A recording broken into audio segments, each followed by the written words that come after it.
IT job కోసం try చేస్తున్నారా? Coding ట్యూటర్లో training తో పాటు స్టైఫండ్ అండ్ 100% జాబ్ గ్యారంటీ. నమస్తే రమగారు. నమస్తే జయ. రమగారు, అర్జునుడు గొప్పవాడా, కర్ణుడు గొప్పవాడా?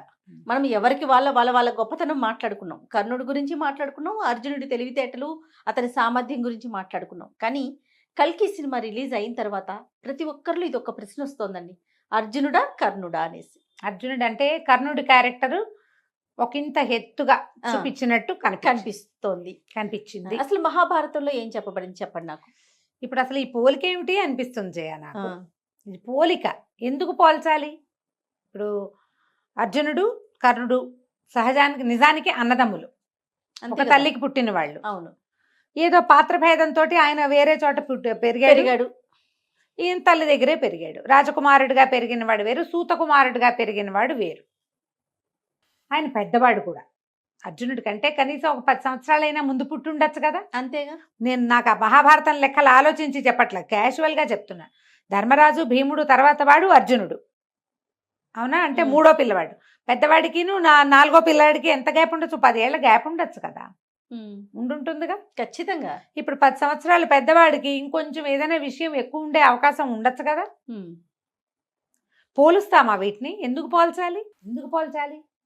కథ ప్రకారం ఇప్పుడు మనం ఇతిహాసం కదా, మహాభారతం అంటే మన ముందు కాలంలో జరిగిందని చెప్తున్నాం, పురాణం కాదది. అవును, ఇతిహాసం జరిగింది మన ముందు. ఇప్పుడు ఈ జరిగిన కథల్లో మనం నిదానంగా ఒక్కొక్కటి చూస్తే ఈ పోల్చకూడదు అని కూడా తెలుస్తుంది జయ మనకి. వీళ్ళిద్దరిలో ఎవరు గొప్ప అని కాదు. పైగా మనకి ఏమైందంటే తెలుగు సినిమాల్లో చూస్తుంటే మనము ఒక 40-50 సంవత్సరాల క్రితం నుంచి వచ్చిన సినిమాలు అనుకో, ఎవరి మీద సినిమా తీస్తున్నామో, అంటే ఏ క్యారెక్టర్ మీద సినిమా తీస్తున్నామో ఆ క్యారెక్టర్ని పెంచటం, దానికోసం మిగిలినవి కొంచెం తగ్గించటం, ఇలాంటి ఒక ప్రక్రియ మన తెలుగు సినిమాల్లో నడిచింది. ఇప్పుడు అసలు హిందీ సీరియల్స్ అవి శూర్ కర్ణ వీర్ కర్ణ అన్న ఒక కర్ణ అని ఒక సీరియల్ వస్తుంటుంది. ఆ కర్ణుడు తప్పితే ధర్మరాజు కూడా సరైన వాడు కాదన్న ఇది చూపిస్తారు వాళ్ళు. ధర్మరాజు కూడా సరైన వాడు కాదు. అంటే కథను ఎవరి చుట్టూ తిరుగుతుందో వాళ్ళని హీరోలు చేస్తారు. ఎవరు హీరోగా మనం ఈ కథకి అని పెట్టుకుని తీస్తున్నామో వాళ్ళ చుట్టూతో తిప్పుతారు. ఇప్పుడు కల్కి సినిమా తీసుకో, ఈ కల్కి అవతారం రాబోతుంది. కృష్ణ పరమాత్మే చెప్పాడు భగవద్గీతలో, 10వ అవతారం నేను కల్కిగా జన్మిస్తాను, భూమి మీద పాపాత్ముల్ని చంపుతాను, వాళ్ళని చేస్తాను, వాళ్ళని తొలగిస్తానని చెప్పాడు. ఇప్పుడు వీళ్ళు కల్కిని అని పెట్టుకున్నారు. ఈ కల్కికి సహాయం చేసేవాడో, పుట్టుకకి సహాయం చేసేవాడో ఎవరో ఒకళ్ళు కావాలి. చిరంజీవి అయిన అశ్వత్థామని తీసుకున్నారు. అశ్వత్థామకి సహాయకుడుగా ఈయనకి ఎవరి మీద కొంచెం ప్రీతి ఉందో ఆ క్యారెక్టర్ని పెట్టుకోదలుచుకున్నారు. అంతేగా తీసుకున్నారు. అప్పుడు కర్ణుడిని తీసుకున్నారు. కర్ణుడు అర్జునుడి కంటే బలవంతుడు, గొప్పవాడు అని చెప్పడానికి ఒక పాయింట్ని వాళ్ళు చూపించారు. ఎలివేషనే, పాత్ర ఎలివేషన్ కోసం చేసింది అది. అయితే ఏ సంఘటన అయితే కల్కి సినిమాలో చూపించబడిందో అది మహాభారతంలో జరిగింది. జరిగిన మాట వాస్తవమే, అది జరగలేదని మనం అంటానికి వీల్లేదు. వీళ్ళిద్దరూ సమానమైన విద్వత్తు విద్య కలిగిన వాళ్ళు అయినప్పటికీ సమానులు కాదు. మనం మొదటి నుంచి చూసుకుంటే పైగా ఏమవుతుంది, ఒక్కొక్క సంఘటన జరిగింది అనుకో, ఏదో ఒక విషయం జరిగినప్పుడు నువ్వు ఒకలా చూస్తావు, నేను ఒకలా చూస్తాను. అంతే. నా ఉద్దేశం నేను గట్టిగా చెప్పాను అనుకో, జనం అంతా దీన్ని నిజమని నమ్ముతారు. దీన్ని ఎక్కడి నుంచి తీసుకోవాలి? మొట్టమొదట కర్ణుడి పాత్ర మహాభారతంలో ఎక్కడ పరిచయం అవుతుంది? ఈ కుమార విద్యా ప్రదర్శన ఏదో జరుగుతుంది. ఏం చేస్తారు? పాండవులు కౌరవులు అందరూ విద్యా ప్రదర్శన, రాకుమారుల విద్యా ప్రదర్శన పెట్టుకున్నారు. ఆ విద్యా ప్రదర్శనలో అర్జునుడు అసమానమైన పటిమని చూపించాడు ధనుర్విద్యలో. అప్పుడు ఈ ప్రేక్షకుల్లో ఉన్నటువంటి, అంటే ప్రజల్లో ఉన్నటువంటి కర్ణుడు బయటకు వచ్చి నేను కూడా ఇది చేయగలిగానని చేశాడు. అవన్నీ అర్జునుడు చూపించిన ప్రతిభ అంతా దూరం నుంచి కొట్టడం, రకరకాల విద్యలు చూపించినప్పుడు ద్వంద్వ యుద్ధానికి దారితీసింది అది. వీళ్ళిద్దరూ ఒకళ్ళ మీద ఒకళ్ళు వేసుకునేది. అప్పుడు కృపాచార్యుడు ఏమన్నాడంటే, ఇది రాజకుమారులను పరీక్షించడానికి చేసింది, నువ్వెవరివో, నువ్వు బయటవాడివి, నువ్వు రాజకుమారుడివి కాదు, క్షత్రియుడివి కాదు. కానప్పుడు నువ్వు ద్వంద్వ యుద్ధానికి ఎలా వస్తావు? నీ ప్రజ్ఞ చూపించావు, అయిపోయింది అంతే. ఇంకా ద్వంద్వ యుద్ధం సమానుల మధ్య జరుగుతుంది. ఇప్పుడు మనం చిన్న చిన్న రెజ్లింగ్స్ అవి కూడా 55 కేజెస్ 85 కేజెస్ అంటే 85 తోటే. అండర్ 18 తోటే. అవును. అవునా కాదా? అండర్ 10 to 17 ఉంటుంది కదా, అండర్ 18 ఉంది, తర్వాత సీనియర్స్ ఉంటుంది. ఇప్పుడు ఇక్కడ ఏమిటి, ఆ కాలం అది. మనం ఈ కాలాన్ని ఈ కాలపు కులాలని, కుల వ్యత్యాసాలని మహాభారత కాలం నాటికి తీసుకెళ్ళకూడదు, అది తప్పు. ఇది కుమార విద్యా ప్రదర్శన, రాకుమారులు క్షత్రియ కుమారుల మధ్య జరిగేది, నువ్వు ద్వంద్వ యుద్ధానికి నీతో కుదరదన్నాడు. అనేసరికల్లా అప్పుడు ఇతనికి అందరూ అవును అనుకున్నారు. దుర్యోధనుడికి ఎలా అర్థమైంది, అమ్మ బాబోయ్ వీళ్ళు అద్భుతమైన ధానుష్కుడిని చెడగొట్టేస్తున్నారు, మన అర్జునుడిని ఓడించడం. భీముడు అంటే భయం లేదు, అసూయ తప్ప. భయం అర్జునుడంటే ఉంది. అర్జునుడు లాంటి ధానుష్కుడు భూమి మీద లేడు. అతనిలాగా విలువిద్య కలిగిన వాడు ఎవడూ లేడు. అర్జునుడంటేనే చచ్చే భయం. మహాభారతం అంతా అదే కనపడుతుంది. అసలు చివరికి యుద్ధ సమయంలో కురుక్షేత్రంలో ఎన్నిసార్లు అర్జునుడిని ఎదుర్కోలేక పారిపోతారో వాళ్ళంతా కనపడుతుంది క్లియర్గా. మహాభారతం తాపీగా చదివితే ఎవరైనా పెద్దవాళ్ళు చెప్పింది వినండి, నీకు తెలుస్తుంది. ఇప్పుడు అర్జునుడిని ఎదుర్కోగలిగిన ధీశాలి ఒకడు, విద్య కనపడుతోంది, ధైర్యంగానూ ఉన్నాడు. ఇతన్ని వదిలేస్తే వీడిని ఎదుర్కోవడానికి మన దగ్గర ఎవరు ఉండదు, తురుపు ముక్క లేదు. అందుకని టకీమని పట్టుకుని ఏం కాదు, ఇప్పుడు అది లేకపోతే ఏమైంది. ఇప్పుడు దానవీర సూరకర్ణ సినిమా చూస్తే 100 డైలాగులు ఉంటాయి ఎన్టీ రామారావు గారి, బ్రహ్మాండంగా రాయించుకున్నారు. మీరు కులం అని ఎందుకు అంటున్నారు, కులము కాదు అక్కడ, కులమని మన కులాలని అక్కడ పెట్టకూడదు. రాశారు డైలాగులు, మనం అక్కడ క్యారెక్టర్ ఎలివేషన్ కోసం రాసుకున్నాం. ఆ డైలాగ్స్ ఎంత ఫేమస్ ఇప్పటికీ కూడా. ఆయన ఒక చిన్నపాటి వాదంతో ఇతన్ని నేను అంగరాజును చేస్తాను, నా పక్షాన్ని నా దగ్గరున్న రాజ్యాలలో అంగరాజ్యాన్ని ఇతనికి ఇస్తాను, అంగరాజుగా చేశారు. అంగరాజుగా చేసిన తర్వాత ద్వంద్వ యుద్ధం జరగలేదు. ఎవరి దాన్ని వాళ్ళు వెళ్ళిపోయారు. ఎందుకు జరగలేదో అసలు తెలీదు, వెళ్ళిపోయారు. పోనీ ఆ తర్వాత ఎక్కడైనా వీళ్ళు ఎదురుపడ్డారా అంటే పెద్దగా వీళ్ళిద్దరూ వాదించుకోవటం లాంటివి జరిగినాయి. ఆయన వాదించాడు తప్పిస్తే, కర్ణుడు ఏదైనా అన్నాడు తప్ప ఏమీ జరగలేదు యుద్ధం. ఎక్కడ వీళ్ళు దొరికారు, ఘోషయాత్ర అప్పుడు. అది ఎక్కడ జరిగింది, పాండవులు వనవాసంలో ఉన్నప్పుడు ఘోషయాత్ర పేరుతోటి దుర్యోధనాదులందరూ కలిసి అక్కడికి వెళ్ళారు. వనానికి దీనికి వెళ్ళారు, అడవికి వెళ్ళారు. వెళ్తే అక్కడ ఒక గంధర్వుడు, చిత్రసేనుడు, చిత్రరథుడు అతనికి దొరికి పాండవుల చేత రక్షింపబడ్డారు. కర్ణుడు కూడా ఉన్నాడు రక్షింపబడిన గుంపులో. ఆయన కాపాడలేకపోయాడు దుర్యోధనుడిని. అయిందా. మళ్ళీ యుద్ధం సమయానికి అతను చివరి వరకు ఆయనకి డైరెక్ట్గా వీళ్ళిద్దరు యుద్ధం చేసే అవకాశం రాల. కర్ణుడు చిన్నతనం నుంచి మంచి విద్య నేర్చుకున్నాడు. పరశురాముడి దగ్గర అబద్ధం చెప్పి విద్య నేర్చుకుంటే ఆయన కోపం వచ్చింది, నువ్వు అబద్ధం చెప్పావు కాబట్టి నీకు అవసరమైన సమయంలో నీ విద్య నీకు గుర్తురాదు అని. కర్ణుడికి శాపాలున్నాయి, ఆ కథలన్నీ అందరికీ తెలుసు. ఇప్పుడు తనకి శాపాలున్నాయని, తనకి అవసరమైన సమయంలో విద్య గుర్తురాదని కర్ణుడికి తెలుసు. కానీ దుర్యోధనుడిని నేను నిన్ను గెలిపిస్తానని ఎందుకో నమ్మించాడు ఆయన. దీంట్లో ఇప్పుడు ఎవరు గొప్పవాళ్ళు అంటే అర్జునుడు ఎప్పుడూ ధర్మం పట్లే ఉన్నాడు, పక్కనే ఉన్నాడు. ఏనాడు అన్నయ్య మాట జవదాట్లా, అమ్మ మాట జవదాట్లా, కృష్ణుడి మాట జవదాట్లా, ఎక్కడా ఉద్రేకిగా లేడు, ప్రశాంతంగా ఉన్నాడు. మహామహా ద్రోణాచార్యుడు కూడా పూర్తి విద్యని అర్జునుడికి చెప్పి తన కొడుక్కి కూడా కొన్ని ఇవ్వలేదు. కొన్ని విద్య అస్త్రాలప్పుడు నువ్వు నాకు ఇవ్వలేదు అర్జునుడికి ఇచ్చావని అశ్వత్థామ అడిగితే అర్జునుడు సంయమి, అంటే నియమం కలిగిన వాడు, శాంత స్వభావుడు, ఉద్రేకానికి లోనయ్యి అస్త్రాలు వేసేసేవాడు కాదు. అలాంటి వాళ్ళకి ఇవ్వకూడదు, కోపిష్టి వాళ్ళకి అన్యస్త్రాలు ఇవ్వకూడదు. వాడు ప్రతి చోట పిడుక్కి బియ్యానికి ఒకటే మంత్రం, పిచుక మీద బ్రహ్మాస్త్రం వేయకూడదు. అది ఎవరికి తెలుస్తుంది, సహనశీలికి. ఇక్కడ ఎంత వేయాలో అంతే వేయాలి. పిచుక మీద బ్రహ్మాస్త్రం వేస్తావు నువ్వని అశ్వత్థామని కేకలేసాడు, తండ్రి వద్దన్నాడు అన్న సీన్లు 1-2 కనపడతాయి మనకి మహాభారతంలో. అన్ని విద్యలు కలిగిన అర్జునుడు చాలా విపత్కర పరిస్థితి అయితే గానీ పెద్ద అస్త్రాలు వేసినట్టుగా కనపడదు అసలు మనకి. వీళ్ళిద్దరూ ఎదురుపడ్డప్పుడు ఆయనకి ధర్మం లేదు, ఆయన పక్కన ఆయన స్నేహంగా ఉన్నాడు. దానం అంటే రోజంతా దానం చేయటం కాదు, ఫలానా సమయంలో దానం చేస్తాను అన్న నియమం ఉంది కర్ణుడికి. నియమం ప్రకారం దానాలు చేసేవాడు. స్నేహం నిలబెట్టుకోవటం కోసం తనకి అస్త్రాలు పనిచేయవని, తన యుద్ధంలో గెలవలేనేమోనన్న శంక తెలుసు ఆయనకి ఖచ్చితంగా. కానీ చివరి వరకు తనకు సహాయం చేసిన దుర్యోధనుడి దగ్గర ఉన్నాడు. ఆయన నందంటే నంది, పందంటే పంది అన్నాడు. అవును. ఇది తప్పు, ఈ పని అని చేయకూడదు చెప్పలేదు. అనలేదు. ఇప్పుడు ఎవరు గొప్ప అనాలి? అసలు కర్ణుడు గొప్ప అన్న ప్రశ్న రావచ్చా మనకి? ఉమ్. రాకూడదు.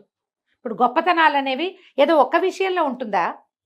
పూర్తిగా సంపూర్ణంగా చూస్తారు కదా, అతను ఒట్టి విద్యలే కాదుగా, వ్యక్తిత్వము అది లేదు. ఉమ్. మన మహాభారతం లాంటి దాంట్లో ఒకడి యుద్ధ విద్యో ఒకడి వ్యక్తిత్వాన్ని తీసుకోకూడదు, అన్నీ కలిపి తీసుకోవాలి. అన్నీ కలిపితేనే వాడు ఎంత సుగుణాభిరాముడు అనేది కదా మనకు తెలిసేది. ఆయన ఈ ద్రౌపది వస్త్రాపహరణం అప్పుడు కర్ణుడి ప్రవర్తన సమర్థనీయంగా కనపడదు మనకి, ఘోషయాత్ర అప్పుడు సమర్థనీయంగా కనపడదు. మరి ఇలాంటప్పుడు ఎలా వీళ్ళిద్దరిని చేస్తాం? ఆయన క్యారెక్టర్ అయింది, ఈయన క్యారెక్టర్ అయ్యింది. శక్తిశాలి అంటావా? తప్పకుండా శక్తిశాలి, బలం ఉంది, ఆయనకి విద్య ఉంది. కర్ణుడికి విద్య ఉన్నది. ఆయన అర్జునుడిని ఎదుర్కోగలనన్న సాహసం ఉంది, ఎదుర్కోగలన ఆ సాహసం కూడా ఉంది ఆయనకి. ఈయనకి అర్జునుడిని, మన కర్ణుడి గురించి ఒక పురాతన గాథ ఒకటి చెప్తారు జయ. ఈ కర్ణుడు శాపవశాత్తు జన్మించినవాడు, నరనారాయణుల చేతిలో మరణం ఉన్నవాడు. అందుకని వీళ్ళని ఎదుర్కొని మరణించాడు ఆయన. అర్జునుడిని ఈ కథ సింపుల్గా చెప్తా, ఎలాబరేట్గా ఇంకోసారి చెప్దాం. ఈ నరసింహావతారం తర్వాత విష్ణుమూర్తి కవల పిల్లలుగా ధర్ముడు అనే ఆయనకి జన్మించాడు. పుట్టుకతోటే వీరాగులు వాళ్ళు, నరుడు నారాయణుడు పేరుతోటి. ఈ నరసింహస్వామిలోని శరీర భాగమేమో నరుడుగాను, సింహముఖమేమో నారాయణుడుగాను జన్మించారని ఇది ఒక కథ చెప్తారు. అయితే జన్మించిన తర్వాత వాళ్ళు పరమ విరాగులుగా ఉండేవారు, పుట్టుకతోటి పరాక్రమవంతులు, కవలలుగా జన్మించారు. ఒకళ్ళనొకళ్ళు విడిచి ఉండేవాళ్ళు కాదు, తపస్సు చేసుకునే వాళ్ళట హిమాలయాల్లో. ఒకసారి ప్రహ్లాదుడు అటు వచ్చి ఆయుధాలు పక్కన పెట్టి వీళ్ళు తపస్సు చేసుకుంటూ ఉంటే, ఇదేమిటి వీడు కపట సన్యాసుల్లాగా ఉన్నారని వాళ్ళ మీద యుద్ధం చేశాడు. ఎంత యుద్ధం చేసినా గెలవలేకపోయాడు. ఆయన విష్ణుమూర్తిని ప్రార్థిస్తే విష్ణుమూర్తి వచ్చి, నా అంశావతారాలు వీళ్ళని నువ్వు జయించలేవని చెప్తే ప్రహ్లాదుడు నమస్కారం చేసి వెళ్ళిపోయాడు. అక్కడి నుంచి ఇంద్రుడు ఇంత తపస్సు చేస్తుంటే, ఎవరైనా తపస్సు చేస్తే ఇంద్రుడికి భయమట పురాణాల ప్రకారం. ఇంద్ర పదవి వెళ్ళిపోతుంది వాళ్ళకి. అంతే. అందుకని రంభ, ఊర్వశి, మేనక, ఊర్వశిని పంపల, రంభ, మేనక, తిలోత్తమ వీళ్ళందరినీ పంపించాడు, వీళ్ళని మైమర్పించడం కోసం, తపస్సు పాడు చేయటానికి. వీళ్ళందరూ ఆడినా పాడినా వాళ్ళలో ఏ చలనము లేదు. ఆయన నారాయణుడు తొడ చరిస్తే తొడలోంచి ఒక మహాద్భుత సౌందర్యవతి పుట్టిందట. ఊరువు అంటే తొడ సంస్కృతంలో. ఊరువు నుంచి జన్మించింది కాబట్టి ఊర్వశి అన్నారు ఆమెని. ఆ ఊర్వశి ఇంతకంటే మీకంటే మహాద్భుత సౌందర్యవతిని నేను చేయి జరిచి పుట్టించగలనని చెప్పాడు. ఆవిడ్ని ఇంద్రుడికి కానుకగా పంపించాడు, మేమందరం ఇంద్ర పదవి కోసం తపస్సు చేయటం లేదు అని. ఆ కాలంలోనే ఒక రాక్షసుడు ఒకడు బ్రహ్మ కోసం తపస్సు చేసి 1000 కవచాలని వరంగా పొందాడట. సహస్ర కవచుడు వాడి పేరు. ఈ 1000 కవచాలు పొందినవాడు నరనారాయణుల మీదకి యుద్ధానికి వచ్చాడు. యుద్ధానికి రమ్మని పిలిచాడు. వీళ్ళు ఏమన్నారు? యుద్ధానికి రమ్మని పిలిస్తే ధర్మం, వెళ్ళాలి. పాచికలాడడానికి రమ్మని పిలిచినా వెళ్ళాలి, ధర్మం. వీళ్ళిద్దరు ఏమన్నారంటే, నారాయణుడు అన్నట్టు నువ్వు ఒకడివి, మేమిద్దరం ఇట్లా చేయకూడదు, ఒక పని చేస్తాం, మా తపస్సు పాడవదు, ఒకళ్ళు నీతో యుద్ధం చేసినప్పుడు రెండో వాళ్ళు తపస్సు చేసుకుంటాం అని చెప్తే, తేపకు ఒకళ్ళు చొప్పున 1000 సంవత్సరాలని చెప్తారు కథ. 100 సంవత్సరాలేమో మరి. ఇన్ని సంవత్సరాలు యుద్ధం చేసి ఆయన అలిసే టైంకి ఒక్క కవచం పగలగొట్టగలిగాట. అప్పుడు ముందు చేసిన నారాయణుడు తపస్సు చేసుకుంటుంటే నరుడు యుద్ధం చేశాడు. అట్లా కొన్ని వేల సంవత్సరాలు యుద్ధం చేసి 999 కవచాలు ఊడగొట్టేశారు వాళ్ళు. ఇంకా ఒక్క కవచమే మిగిలిందని గ్రహించుకున్న సహస్ర కవచుడు పారిపోయాడట అక్కడి నుంచి, యుద్ధభూమి నుంచి పారిపోయి సూర్యుడిని శరణుజొచ్చాడు. శరణుజొచ్చితే సూర్యుడు ఏమన్నాడంటే, నేను నీకు ఎక్కువ కాలం ఆశ్రయం ఇవ్వలేను, నరనారాయణుల అవతార పరిసమాప్తి వరకు నిన్ను దాచిపెట్టగలనని చెప్పాడు. సహస్ర కవచుడు సూర్యకాంతిలో ఇమిడిపోయి ఉండిపోయాడు. సూర్యుడు ఎవరమ్మా? నారాయణ స్వరూపం కదా. అంటే భగవంతుణ్ణి శరణుజొచ్చాడు. ఇప్పుడు విష్ణుమూర్తి తాలూకు అంశావతారాలు నరనారాయణులు అయితే సూర్యుడు మాత్రం ఎవరు? ఆయనే కదా ప్రథమాంశ. ఆయన తాలూకు అంశంలో పెద్ద మొదటిది సూర్యుడు. అక్కడ దాక్కున్నాడు. దాక్కున్న తర్వాత కాలాంతరంలో, చాలా కాలం తర్వాత కుంతీదేవికి దూర్వాస మహాముని ఒక వరం ఇచ్చాడు. ఏమిటి? ఏదైనా ఒక దైవాన్ని ప్రార్థిస్తే, ఆమె ఏ దైవాన్ని నువ్వు ఇది చేస్తే, ఆవాహన చేస్తే అతడు వచ్చి నీకు ఒక శిశువుని ఇస్తాడు, సంతానాన్ని ఇస్తాడు అని. ఈ సంతానాన్ని ఇవ్వటం అనేది మనకి అర్థం కాని ప్రక్రియ. మన కాలం అది కాదు, మనకు తెలీదు. ఇది భార్యాభర్తల సంభోగంతో సంతానం కలిగేది కాదు, దాంపత్యంతో సంతానం కలిగేది కాదంటారు. కథ ప్రకారం అలాగే కనపడుతుంది. ఆయన ఏం చేశాడు, తన దగ్గర అంశమాత్రంగా తనలో దాక్కుని ఉన్న సహస్ర కవచం నుండి కుంతీదేవికి సంతానంగా ఇచ్చాడు సూర్యభగవానుడు. అందుకనే సహజంగానే కవచకుండలాలతో జన్మించాడు కర్ణుడు. ఓహో, సహస్ర కవచుడే కర్ణుడుగా జన్మించాడు. ఈ జన్మించిన తర్వాత ఆయన ఈవిడ చేతుల నుంచి, మరి ఆవిడ దౌర్భాగ్యం పాపం, ఆవిడ సంతానాన్ని అట్లా పోగొట్టుకోవాలని ఉంది కుంతీదేవికి. ఈ పిల్లవాడు ఎక్కడికి వెళ్ళాడు, అట్లా వెళ్ళి సూతులకి దొరికాడు. అవును, సూత రాధేయుడిగా పెరిగాడు. కానీ లోపల శౌర్యం ఉండటం వల్ల, క్షత్రియకాంతకి పుట్టిన సంతానం అవటం వల్ల, ఆమె వల్ల తల్లి అంశం ఉంటుంది కదా, మరి ఈయనకి యుద్ధ విద్యల మీద వాటి మీద ఆసక్తి ఉంది. పూర్వ జన్మ కూడా అయింది అలాంటిదే. విద్య నేర్చుకున్నాడు, దుర్యోధనుడి దగ్గర చేరాడు, క్యారెక్టర్కి తను న్యాయం చేసుకున్నాడు. ఆయన యొక్క ఆఖరి కవచాన్ని విప్పించేశారు వీళ్ళు. ఎప్పుడు ఏ సమయంలో దానం చేస్తాను అని ఆయనకి నియమం ఉందో ఆ సమయంలో ఇంద్రుడు వెళ్ళి కవచాన్ని తీసుకున్నాడు. కవచకుండలలో కవచం ఊడదీసి ఇచ్చాడు కదా, కవచం లేదు కాబట్టి, రక్షణ లేదు కాబట్టి అర్జునుడి బాణానికి మరణించాడు. నరుడి వంతు ఆఖరిది, ఈయన నారాయణ్ణి శరణు కోరితే నరుడి వంతులోకి వచ్చాడు. వాళ్ళిద్దరు పంచుకున్నారు కదా, ఒకటి నువ్వు ఒకటి నేను చొప్పున. ఓ 1000 ఏళ్ళు ఆయన యుద్ధం చేశాడు, ఓ 1000 ఏళ్ళు ఈయన తపస్సు చేశాడు. చివరికి అతనికి ఎక్కడ మరణం ఉంది, వీళ్ళ చేతిలోనే మరణం. ఇప్పుడు నరుడితో పాటు అక్కడ ఎట్లా ఉన్నాడు, అక్కడ తపస్సు చేసుకోవాలి నారాయణుడు, నరుడు యుద్ధం చేయాలి 1000 కవచానికి. ఇక్కడ కూడా చూడు, నరుడైన అర్జునుడు యుద్ధం చేస్తుంటే నారాయణుడు తపస్సులాగా భావించి గుర్రాలతో ఉన్నాడు. సరిగ్గా సీక్వెన్స్ ప్రకారం జరిగింది. ఇప్పుడు ఈయన్ని పోల్చొచ్చా మనం? అస్సలు పోల్చకూడదు. సినిమాకి వాళ్ళకి అవసరమైన క్యారెక్టర్ తీసుకున్నారమ్మా. దీన్ని ఎట్లా ఉంటుందంటే, ఇప్పుడు మనం విపరీతంగా ఆరాధిస్తాం మనం మాయాబజార్ సినిమా. నేనైతే 100 సార్లు పైనే చూసుంటా. ఎప్పుడు మాయాబజార్ కనుక ఏమీ తోచకపోతే మాయాబజారే పెట్టుకుని చూస్తాను నేను. తోచకపోతే అదే ఒక దృశ్య కావ్యం. సినీ జగత్తులో, తెలుగు సినిమా వినీలాకాశంలో అద్భుతమైన చంద్రుడు ఎవరంటే మాయాబజార్ సినిమానే చెప్పాలి మనం. అవునా కాదా? మరి మాయాబజార్ కథ పుకిటి పురాణం కదమ్మా. కథలో ఎలా చెప్పారు, మొట్టమొదట పాండవులు వనవాసానికి వెళ్ళినప్పుడు కుర్రాడు అభిమన్యుడు సత్యవంతుడై వచ్చినట్టు నారచీరలు కట్టుకొచ్చాడు. సుభద్రాదేవి కూడా నారచీరలే కట్టుకుంటారు. నిజానికి పాండవులు అడవికి వెళ్ళినప్పుడు అభిమన్యుడు 2-3 సంవత్సరాల చంటి పిల్లవాడు. పురాణం ప్రకారం, మహాభారతం ప్రకారం వాళ్ళు 13 ఏళ్ళు అక్కడ ఉన్నారా. ఇది తర్వాత ఒక ఏడాదికి యుద్ధం మొదలు పెట్టారా, అంటే 14 ఏళ్ళ. చనిపోయినాటికి అభిమన్యుడికి వయసు ఎంతమ్మా? 16 సంవత్సరాలు. చంద్రాంశతో జన్మించాడు. చంద్రుడికి 16 కళ్ళే, 15 కళలు. 16వ కళ రాగానే మళ్ళీ మారిపోతాడు ఆయన. 16వ సంవత్సరంలో మరణించాడు. అంటే ఎన్నేళ్ళు? పాండవులు అడవికి వెళ్ళే నాటికి 2 లేదా 3 మధ్యలో. 3 ఏళ్ల పిల్లాడిని మనం పెండ్లి కుమారుడు అయ్యే వయసు పిల్లాడిగా చూసాం. అవునా? శశిరేఖను ఆయన పెళ్లి చేసుకున్నట్టుగా మన కథల్లో తెలియదు మనకి. మనం ఎంత కథ చూసాం జయ, మనమేం అడగలేదే దాని మీద ప్రశ్నలు. పోనీ ఇవాళంటే మహాభారతం మనకెవరికి పెద్దగా తెలియదు. కుర్రాళ్ళంతా ఇప్పుడు మహాభారతం పుస్తకం మీద పడ్డారు. పూర్వం అప్పట్లో ఈ సినిమా వచ్చిన 50-60 ఏళ్ల నాడు మహాభారతం మీద గట్టి పట్టున్న వాళ్ళే ఉన్నారుగా లోక సామాన్యంగా అందరూ. కానీ చూశారు కదా. ఆ మాత్రం స్వతంత్రం తీసుకుంటారమ్మా, తీసుకోవచ్చు కూడా. మనం దానివేరు సోరకర్ని చూసాం. ఇప్పుడు ఆయన రామారావు గారు ఏ సినిమా తీశారో ఆ క్యారెక్టర్ ఎలివేట్ చేశారు. ఇది కొన్ని శ్రీకృష్ణ పాండవి అనే సినిమాలో ఎన్టీఆర్ చేసింది దుర్యోధనుడి క్యారెక్టర్. అవును, దుర్యోధన్ని. శ్రీకృష్ణ పాండవి అనే సినిమాకి పోస్టర్ తెలుసా? ఆయన ఒక పెద్ద సింహంలాగా ఉన్న ఆసనం మీద చెయ్యేసుకుని కూర్చున్న పోస్టర్ ఉండేది. దుర్యోధనుడి క్యారెక్టర్ అద్భుతంగా ఎలివేట్ చేశారు.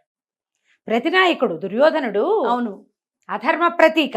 అలాంటిది మనం సినిమాలో ఆయన వీళ్ళే పాండవులు ఎంత అట్రాక్ట్ చేస్తారు, 100 రెట్లు ఎన్టీఆర్ గారు అట్రాక్ట్ చేస్తారు. దుర్యోధనుడు ఇక్కడ ఎన్టీఆరే కదా ఉండేది కదా.